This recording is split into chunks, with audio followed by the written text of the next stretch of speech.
কিন্তু আমি হাফিজুর রহমান যেদিন দুনিয়াতে আসবো ওই দিন আমার আব্বা এত চিৎকারের আওয়াজ, প্রসব বেদনায় মা এত কান্না কাঁদলেন, আমার পাশের বাড়ির মানুষেরাও ঘুমাইতে পারে না মায়ের আওয়াজে।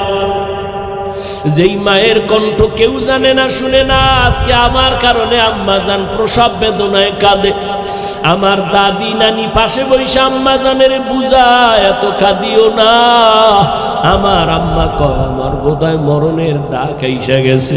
কত মহিলারা বাচ্চা প্রসবকালে মরে যায়, আমি বোধহয় মরিয়া যাব, আমার স্বামীকে একটু আমার কাছে আসতে দাও, আমার স্বামীর একটু একান্তে কথা বলার সুযোগ দাও।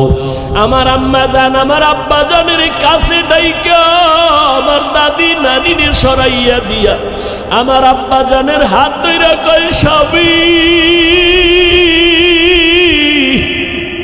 তোমার ঘরে আইসা মন ভরিয়া খেদমত করতে পারি নাই, আজ আমার সাত আসমানের বোঝা মাথার উপরে, তুমি আমারে মাফ করিয়া দিও। মরিয়া গেলে দাবি রাখবা না, কষ্ট নিবা না রে স্বামী, মাফ করে দাও। আমার সন্তানের দুনিয়াতে আসার ব্যথা সইতে পারি না,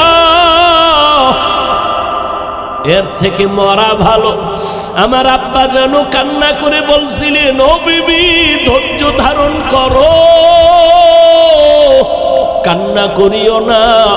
আমার আম্মা জানের সান্ত্বনা দিয়া আমার আব্বা যেন সামনের দরওয়াজা খুলিয়া পাশে গিয়া যায় নামাজ বিছায় কাঁদে, ও আল্লাহ আমার স্ত্রীকে সুস্থ করে দেও, আয় আল্লাহ নিরাপদে আমার সন্তানটাকে দুনিয়ায় পাঠাও। এ যুবক, ওই মায়ের ঋণ কেমনে আদায় করবি রে বাবা?